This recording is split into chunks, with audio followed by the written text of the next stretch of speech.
The chapter climate of India and we are going to do a quick revision.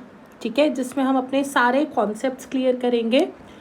जो मैं पढ़ा रही हूँ इसका पीडीएफ आपके नोट्स में व्हाट्सएप ग्रुप में आपको भेज दिया गया है, और कोई भी डाउट्स हो उसके लिए आप मुझे by the end of the lecture बता सकते हैं. So let's begin. जब हम चैप्टर को पढ़ रहे हैं climate of India, it's a very important chapter, very easy chapter. थोड़ा सा ट्रिकी है बट अगर आप कॉन्सेप्ट्स क्लियर कर लो तो बहुत मज़ेदार चैप्टर है. तो चैप्टर है हमारा climate of India. Climate of India को समझने के लिए सबसे पहले तो हमें ये समझना पड़ेगा कि डिफरेंस क्या है क्लाइमेट और वेदर में. ज़्यादातर टाइम हम लोग क्या करते हैं, क्लाइमेट और वेदर को ना कंफ्यूज कर देते हैं, जबकि क्लाइमेट और वेदर दो अलग अलग चीज़ें हैं. क्लाइमेट क्या होता है? क्लाइमेट का मतलब होता है किसी भी जगह की एवरेज वेदर कंडीशन, और वेदर क्या है? Day to day condition of atmosphere for a short period of time. अरे ये क्या बोल दिया? ये मतलब है जैसे अभी आप अपनी खिड़की से बाहर झांक के देखोगे तो हो सकता है कि बाहर क्या हो रही है, बारिश हो रही है, या फिर हो सकता है कि आज मौसम बहुत ज़्यादा सनी है, या फिर हो सकता है बहुत ज़्यादा विंडी है. ये जो day to day atmospheric conditions होती है ये चेंज होती रहती है. तो इनको हम क्या बोलते हैं? इनको हम बोलते हैं वेदर. क्या बोलते हैं इनको? वेदर. लेकिन जब हम क्लाइमेट की बात करते हैं, ऑन एन एवरेज अगर हम देखें, एवरेज मतलब 30 साल, 40 साल, 50 साल के टाइम पीरियड को अगर हम देखते हैं, तो किसी भी कंट्री में ज़्यादातर वेदर किस तरीके का रहा है उसको हम क्या बोलते हैं? क्लाइमेट. जैसे अगर हम इंडिया के बारे में बात करें तो इंडिया में आप देखेंगे कि अक्सर बारिश ही होती रहती है. जनवरी है तो सर्दियों में बारिश हो रही है, जून में बारिश हो रही है, ठीक है, जुलाई में बारिश हो रही है, अगस्त में बारिश है, अक्टूबर में बारिश है, बारिश ही बारिश है, कभी भी बारिश हो जाती है यहाँ पे. तो ऑन एन एवरेज अगर हम देखें तो यहाँ पे बहुत बारिशें होती रहती है. इसीलिए हम इंडिया के क्लाइमेट को कैसे डिस्क्राइब करते हैं कि इंडिया का क्लाइमेट है ट्रॉपिकल मॉनसून टाइप. क्या क्लाइमेट है इंडिया का? Tropical monsoon type. तो आपका ये 1 मार्क्स का क्वेश्चन MCQ में आ सकता है कि what is the climate of India. तो आपका आंसर होना चाहिए ट्रॉपिकल मॉनसून टाइप. अगर ट्रॉपिकल मॉनसून टाइप ऑप्शन में था ही नहीं तब आप टिक करेंगे सब ट्रॉपिकल मॉनसून टाइप में, पर अगर ये दोनों ही ऑप्शन में है तो आप टिक करेंगे ट्रॉपिकल मॉनसून टाइप को. Is this clear? अब आगे बढ़ते हैं. आगे हम समझते हैं कि क्लाइमेट क्या होता है. ठीक है, क्लाइमेट हमने समझ लिया. क्लाइमेट हो गया हमारा एवरेज वेदर कंडीशन. अब क्लाइमेट जनरली 2 तरीके का होता है. एक होता है कॉन्टिनेंटल, जिसको हम एक्सट्रीम टाइप क्लाइमेट भी बोलते हैं, और एक होता है हमारा कोस्टल, जिसको हम इक्वेटोरियल टाइप ऑफ क्लाइमेट भी बोलते हैं. ये आपका एक बेसिक कॉन्सेप्ट है. अगर आपने ये कॉन्सेप्ट समझ लिया तो आपके बहुत सारे क्वेश्चन इसी कॉन्सेप्ट के बेसिस पे सॉल्व हो जाएंगे. तो ध्यान दीजिएगा. हम कह रहे हैं क्लाइमेट 2 तरीके के होते हैं. एक होता है कॉन्टिनेंटल टाइप, एक होता है कोस्टल टाइप. कॉन्टिनेंटल का मतलब क्या होता है? कॉन्टिनेंटल का मतलब होता है कि भाई वो जगह जो कि सी से थोड़ी दूरी पर है, लैंड पर है, उनको हम बोलेंगे कॉन्टिनेंटल. यहाँ पे जो टेम्परेचर होता है वो बहुत एक्सट्रीम होता है. एक्सट्रीम का मतलब होता है कि जब विंटर्स होगी तो विंटर्स में बहुत ज़्यादा कोल्ड होगा और समर्स में बहुत ज़्यादा हॉट होगा. तो जितनी भी जगहें हैं जो सी से काफ़ी दूर हैं वहाँ पर क्लाइमेट किस तरीके का रहता है? Continental type. किस तरीके का रहेगा? Continental type. जैसे कि आप यहाँ पे इंडिया के मैप में देख सकते हैं तो बहुत सारी जगहें हैं. जैसे राजस्थान है, राजस्थान इज़ अवे फ्रॉम सी. ठीक है, उत्तराखंड है हमारा, दिल्ली है, जम्मू कश्मीर है, जितना भी हमारा ज़्यादातर नॉर्थ इंडिया का रीजन है वो क्या है? It is away from the influence of the sea. तो यहाँ पे टेम्परेचर कैसा है? यहाँ पर टेम्परेचर है कॉन्टिनेंटल टाइप. कैसा टेम्परेचर है? Continental type. दैट इज सर्दियों में ज़्यादा ठंडा और गर्मियों में ज़्यादा गर्म. अब दूसरी चीज़ जो हमारी इसकी टेक्निकल डेफिनेशन कहती है, टेक्निकल डेफिनेशन कैसे डिफाइन करती है? वो कहती है कि कॉन्टिनेंटल टाइप ऑफ क्लाइमेट वो क्लाइमेट होता है जहाँ पर एनुअल वेरिएशन क्लाइमेट की बहुत ज़्यादा होती है. अब एनुअल वेरिएशन क्या है? अगर आपने ये कॉन्सेप्ट समझ लिया तो आपका 1 मार्क्स और सुनिश्चित हो जाता है. वो कैसे? क्योंकि क्वेश्चन आएगा ब्लॉक में जिसमें आपको एनुअल वेरिएशन निकालना होगा. एनुअल वेरिएशन का मतलब है मैक्सिमम माइनस मिनिमम टेम्परेचर. क्या है? Maximum minus minimum temperature. तो जहाँ पे मैक्सिमम टेम्परेचर और मिनिमम टेम्परेचर के बीच में डिफरेंस बहुत ज़्यादा है, जैसे कि मान लेते हैं गर्मियों में टेम्परेचर पहुँच गया है 42 डिग्री सेल्सियस और सर्दियों में टेम्परेचर हो गया है 5 डिग्री सेल्सियस, तो हम देख सकते हैं कि डिफरेंस बहुत ज़्यादा आ रहा है. तो इस तरीके की जहाँ पे एनुअल वेरिएशन ज़्यादा है तो वहाँ पे टेम्परेचर टाइप क्या है? कॉन्टिनेंटल है, एक्सट्रीम है. On the other hand coastal type of climate क्या होता है? कोस्टल का मतलब होता है वो एरिया जो सी के पास है, कोस्ट पे है, जैसे ये इंडिया की कोस्ट है, ठीक है, यानी कि सी के पास जो एरियाज है उनको हम कोस्टल बोलते हैं। अब ये जो एरियाज हैं ये क्या एक्सपीरियंस करते हैं, ये maritime influence of sea experience करते हैं। मैरीटाइम इन्फ्लुएंस का मतलब क्या हुआ कि देखो ऐसा है, बहुत सिंपल सी बात, कि एक चीज़ होती है लैंड ब्रीज सी ब्रीज। क्या होती है? Land breeze and sea breeze, ठीक है। तो गर्मी के टाइम पे क्या होता है कि जो हमारा लैंड होता है सुबह के टाइम पे वो वार्म हो जाता है। अब वार्म होता है तो हॉट एयर लाइट होती है, वो क्या करती है, वो सी की तरफ चली जाती है। सी उस समय क्या होती है? कूल होती है। तो इन दोनों का टेम्परेचर क्या हो जाता है? बराबर हो जाता है, यानी कि बहुत ज़्यादा डिफरेंस नहीं आ रहा है। ऑन दी अदर हैंड शाम के टाइम पे, रात के टाइम पे क्या होता है, लैंड बहुत जल्दी ठंडा हो जाता है और सी उस समय क्या हो रखी होती है? गर्म होती है। तो क्या होगा यहाँ पर, जो हॉट एयर है वो मूव करेगी फ्रॉम सी टू लैंड, फिर से टेम्परेचर क्या हो गया? मॉडरेट हो गया। तो यहाँ पे टेम्परेचर ना तो कभी ज़्यादा हाई होता है और ना ही कभी ज़्यादा लो होता है, ठीक है। टेम्परेचर हमेशा कैसा रहता है? मॉडरेट रहता है। क्यों रहता है? Because of the influence of sea, land breeze sea breeze हो रही है, ठीक है। इसको हम बोलते हैं, इस तरीके के क्लाइमेट को हम बोलते हैं कोस्टल टाइप ऑफ क्लाइमेट या फिर इक्वेटोरियल। इक्वेटोरियल का मतलब ही क्या है? इक्वल, ना ज़्यादा ठंडा ना ज़्यादा गर्म, यानी कि यहाँ पे एनुअल वेरिएशन कैसी होगी? बहुत कम होगी। सर्दियों में टेम्परेचर उनका चला जाएगा से 27 डिग्री सेल्सियस और गर्मियों में मैक्सिमम कितना चला जाएगा? 32, 33, 35। कोई खास फर्क तो पड़ नहीं रहा। तो यहाँ पर एनुअल वेरिएशन हम क्या देख रहे हैं? काफ़ी कम है। इतना समझ आया? अब ये टॉपिक्स अगर आपको क्लियर हो गए तो अब हम बात करेंगे हमारे मेजर टॉपिक पे। ये थे आपके कॉन्सेप्ट्स। अब हम फोकस करेंगे किस चीज़ पे? अब हम फोकस करेंगे हमारे factors affecting climate of India, जो कि बहुत ज़्यादा इंपॉर्टेंट है और यहाँ से हमारे क्वेश्चंस सेपरेटली भी बनते हैं और इन पे हमारे बहुत सारी जोग्राफिकल रीजनिंग के क्वेश्चंस भी बनते हैं।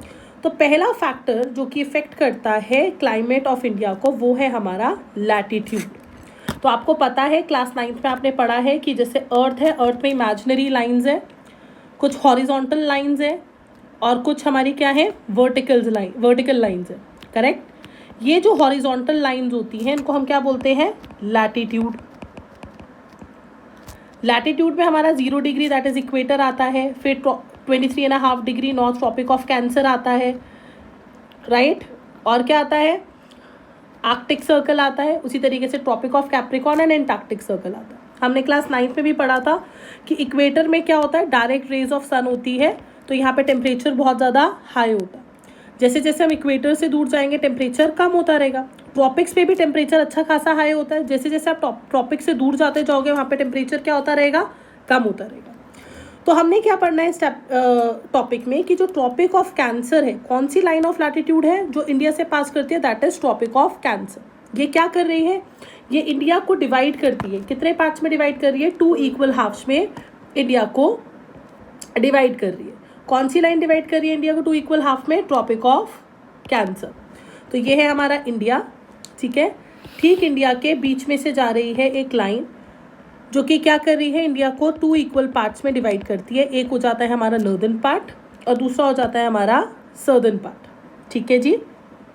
क्योंकि जो सदर्न पार्ट है, अगर आप ध्यान से देखेंगे तो ये जो सदर्न पार्ट है हमारा, साउथ इंडिया जो है वो ट्रॉपिक ऑफ कैंसर और इक्वेटर के बीच में है, करेक्ट। तो यहाँ पे टेम्परेचर किस तरीके का रहेगा? यहाँ पे जो टेम्परेचर है वो किस तरीके का होगा? Tropical type. कैसा होगा? तो ये जो एरिया है ये हमारा कौन सा जोन में लाई करता है? ट्रॉपिकल जोन में लाई करता है। और यहाँ पे टेम्परेचर कैसा रहेगा? हमेशा इक्वेटोरियल टेम्परेचर रहेगा। कैसा टेम्परेचर रहेगा? इक्वेटोरियल टेम्परेचर रहने के 2 रीजंस है, एक तो इन्फ्लुएंस ऑफ द सी और दूसरा क्योंकि इक्वेटर के पास है। तो वहाँ पे भी हमने देखा इक्वेटर में भी हमेशा इक्वेटोरियल टेम्परेचर रहता है। क्यों रहता है? क्योंकि गर्मी होती है, गर्मी होने की वजह से कन्वेक्शनल रेनफॉल हो जाती है, रेनफॉल की वजह से वापस से मॉडरेटिंग हो जाता है, correct. On the other hand जो हमारा नॉर्थ इंडिया है वो कौन सी जोन में लाई करता है? वो लाई करता है सब ट्रॉपिकल जोन में। कौन सी जोन में लाई करता है? सब ट्रॉपिकल जोन में लाई करता है। और यहाँ पे कैसे क्लाइमेट होता है? कॉन्टिनेंटल टाइप, यानी कि गर्मियों में ज़्यादा गर्मी, सर्दियों में ज़्यादा सर्दी। अब इससे हमारा जोग्राफिकल क्वेश्चन कैसे आ सकता है? जोग्राफिकल क्वेश्चन ऐसे आ सकता है, हमें कोई भी साउथ इंडिया की जगह दे दी, ठीक है, कोई भी दे दी, चाहे केरला दे दिया, तमिलनाडु दे दिया, ठीक है। से सपोज हम बात कर रहे हैं, हमें बेंगलुरु दे दिया, ठीक है। हमें कहा कि जो बेंगलुरु है it is cooler than Delhi, Bengaluru is cooler than Delhi in summers. क्या ये बात सच है? बिल्कुल सच है। क्यों है Bengaluru cooler than Delhi in summers? क्योंकि जो दिल्ली है वो कहाँ लाई करता है? वो लाई करता है कॉन्टिनेंटल जोन में, correct. It is away from the sea. इसकी वजह से यहाँ पे टेम्परेचर कैसा रहता है? एक्सट्रीम रहता है, एनुअल वेरिएशन बहुत ज़्यादा है। जबकि बेंगलुरु एक्सपीरियंस करता है किस तरीके का क्लाइमेट? Equatorial climate. इतना क्लियर हुआ? नेक्स्ट टॉपिक समझते हैं। नेक्स्ट टॉपिक है हमारा इन्फ्लुएंस ऑफ हिमालयाज। ये भी अगेन बहुत इंपॉर्टेंट है, इन्फ्लुएंस ऑफ हिमालयाज। ये इंडिपेंडेंट क्वेश्चन भी इससे आ जाता है। Influence of Himalayas. Now what are Himalayas? We all know that we are very very thankful to the Himalayas. Why? Because they act as a climatic barrier. Now what do you understand when I say that they act as a climatic barrier? What do you understand when I say that they act as a climatic barrier? It means that क्या होता है India में बहुत ही ज़्यादा, ठीक है, ठंडी ठंडी हवाएं आ रही होती है। कहाँ से आती है? साइबेरिया से आ रही होती है ठंडी ठंडी हवाएं। अब वो ठंडी ठंडी हवाएं जब इंडिया में एंटर करती है तो ये हमारा हिमालय जो है वो बीच में आ जाता है। वो कहता है मैं तुम्हें इंडिया में नहीं जाने दूंगा, और वो उन सारी ठंडी हवाओं को क्या करता है? ट्रैप कर लेता है। तभी तो हम देखते हैं हिमालय में हमेशा बर्फ जमी रहती है, करेक्ट। दूसरा, जो नॉर्दर्न पार्ट में रेनफॉल भी हो रही है तो मॉइस्चर लेडन विंड्स को ट्रैप करने का काम भी कौन करता है? हिमालयाज करते हैं। इसलिए हम हिमालयाज को क्या कहते हैं? They act as a climatic barrier. कैसे? Because they protect us from the bitterly cold winds which blow from which area?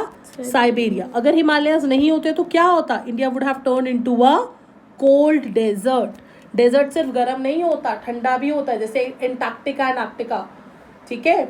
Desert का मतलब होता है an area which receive no rainfall और low rainfall, alright. It can be a hot desert और cold desert. But अगर India में हिमालयाज नहीं होते तो India would have turn into a cold desert. इसके सिवा क्या करता है? जितनी भी मॉइस्चर लेडन विंड्स आती है उसको ट्रैप करने का काम करता है हिमालयाज, जिसकी वजह से northern part of the country में रेनफॉल होती है। हम जानते हैं कि इंडिया में जो रेनफॉल है वो कैसी रेनफॉल है? ओरोग्राफिक। ओरोग्राफिक का रेनफॉल का मतलब क्या होता है कि हमें कोई फिजिकल बैरियर चाहिए मॉइस्चर लेडन विंड को ट्रैप करने के लिए। It could be a mountain और it could be a plateau. अगर ये बैरियर नहीं मिलेगा तो रेनफॉल नहीं हो पाएगी, जैसे राजस्थान पे नहीं हो पाती है, because it does not have any physical barrier, correct. आया यहाँ तक समझ में? नेक्स्ट हमारा फैक्टर है डिस्टेंस फ्रॉम सी। अब डिस्टेंस फ्रॉम सी का मतलब क्या होगा?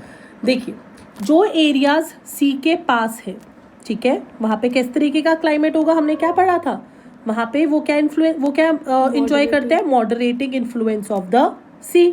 यानी कि वहाँ पे एनुअल वेरिएशन क्या रहेगी? लेस रहेगी। क्यों रहेगी? हमने पढ़ा उसको, क्या पढ़ा था हम लोगों ने? वहाँ पर रहेगा लैंड ब्रीज और सी ब्रीज, जो कि हमेशा टेम्परेचर को क्या करेगा? कंट्रोल करके रखेगा, करेक्ट है।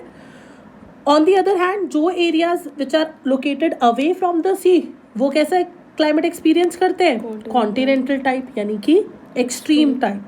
जैसे हमसे क्वेश्चन बोला गया Delhi is hotter then Chennai, तो हमें पता है दिल्ली हॉटर क्यों है चेन्नई से? Because Delhi is located far away from the influence of the sea, right, and it experiences continental type of climate, whereas Chennai is located near the sea and it is affected by the moderating influence of the sea. Next आता है हमारा altitude.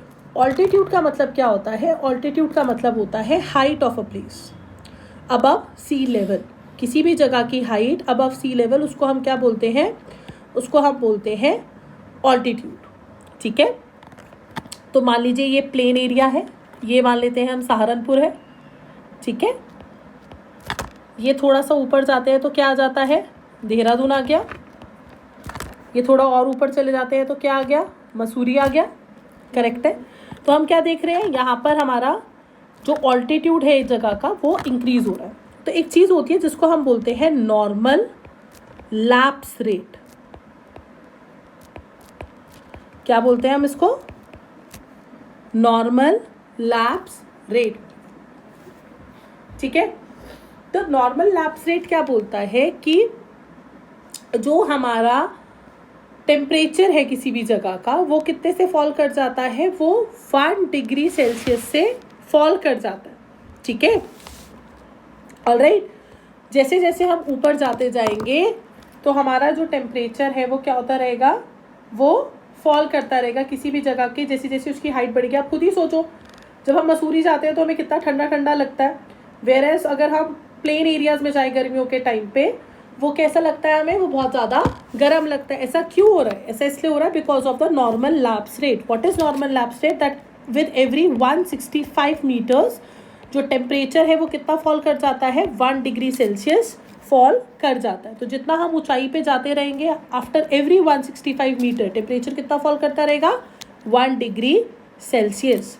तो जो places है जो कि higher altitude पे situated है वो कैसी होंगी, कूल होंगी, वेरेज जो लोअर ऑल्टीट्यूड पे है वो कैसी होंगी, हॉट होंगी, करेक्ट। जैसे Shimla is cooler than Delhi. Why Shimla cooler than Delhi, because Shimla is located at a higher altitude. जबकि देखो शिमला भी कॉन्टिनेंटल नॉर्दर्न पार्ट में है और दिल्ली भी नॉर्दर्न पार्ट में है, दोनों ही continental type of climate experience कर रहे हैं, फिर भी शिमला ज़्यादा ठंडा है। ऐसा क्यों है भाई, वो ऐसा इसलिए है क्योंकि उसका एलिवेशन, दैट इज उसका ऑल्टीट्यूड हाई है। फिर आता है हमारा वेस्टर्न डिस्टर्बेंसेस। ये भी अगेन बहुत इंपॉर्टेंट पॉइंट है। क्या है हमारा वेस्टर्न डिस्टर्बेंसेस। अब वेस्टर्न डिस्टर्बेंसेस क्या होता है उसको ध्यान से समझिएगा, क्योंकि ये बहुत ज़्यादा इंपॉर्टेंट है और इस पर बहुत सारे क्वेश्चंस डेवलप होने लगते हैं, ठीक है। तो हम बात कर रहे हैं किसकी, हम बात कर रहे हैं वेस्टर्न डिस्टर्बेंसेस की। तो वेस्टर्न डिस्टर्बेंसेस बेसिकली एक साइक्लोनिक डिप्रेशन है जो कि सी में ओरिजिनेट होती है, ठीक है। क्या है ये, साइक्लोनिक डिप्रेशन है जो कि सी में ओरिजिनेट होती है। कौन सी सी में होती है, मेडिटेरेनियन सी में होती है, ठीक है। जैसे आजकल साइक्लोन्स आ रखा है ना, कौन सा साइक्लोन आ रखा है आजकल, ज़रा कमेंट में बताइएगा, ठीक है। तो ऐसे ही एक साइक्लोनिक डिप्रेशन है जिसका नाम है वेस्टर्न डिस्टर्बेंसेस, जो हर साल मेडिटेरेनियन सी में ओरिजिनेट करती है। अब ये जो है इनको जेट स्ट्रीम्स क्या है, basically jet stream hot air currents है जिनका काम होता है कि भाई ये साइक्लोन्स है, इनको पुश करेंगे हम इंडिया में। क्या करेंगे, पुश करेंगे इंडिया में। जब ये इंडिया में इनको पुश करते हैं तो उसकी वजह से रेनफॉल होती है कौन से सीजन में, विंटर सीजन में। कौन से पार्ट में होती है, नॉर्दर्न पार्ट ऑफ कंट्री, जिसमें हम बात करते हैं यूपी की, हरियाणा, पंजाब। तो आपके पास क्वेश्चन आ जाता है कि भाई विंटर में हरियाणा, पंजाब, यूपी, उत्तराखंड में रेनफॉल किस वजह से हो रही है, तो उसका रीज़न है हमारा क्या, वेस्टर्न डिस्टर्बेंसेस। याद रखिए सर्दियों में जो रेनफॉल होती है नॉर्दर्न पार्ट में वो होती है वेस्टर्न डिस्टर्बेंसेस की वजह से। और साउथ इंडिया में सिर्फ एक ही जगह है जहाँ पे रेनफॉल हो रही होती है विंटर्स में, that is Tamil Nadu. But the answer for Tamil Nadu is not western disturbances, what is it, it is north east trade winds. Is this clear, यहाँ तक समझ आया। अब नेक्स्ट बात करते हैं हम जेट स्ट्रीम की। तो जेट स्ट्रीम क्या है, jet stream hot air current से कहाँ ब्लो करते हैं, they blow in the upper layer of the atmosphere. क्या काम है इनका, वैसे तो बहुत सारे काम हैं लेकिन हमारे लिए फ़िलहाल सबसे इम्पॉर्टेंट काम यही है कि ये वेस्टर्न डिस्टर्बेंसेस को पुश करते हैं, धक्का मारते हैं, जाओ भाई तुम इंडिया में जाओ और थोड़ा बारिश बरसा कर आओ। तो जो भी रेनफॉल अगर आप देखते हैं जो हमारे इंडिया में हो रही होती है विंटर सीजन में, winter season is November, December and January में जो भी हम रेनफॉल देख रहे होते हैं वो किसकी वजह से हो रही होती है, दिसंबर, जनवरी एंड फरवरी में जो भी हम रेनफॉल देख रहे होते हैं वो हो रही होती है because of western disturbances. I hope आपको यहाँ तक फैक्टर्स समझ आए। पार्ट 2 में हम लोग करेंगे सीजन्स ऑफ इंडिया।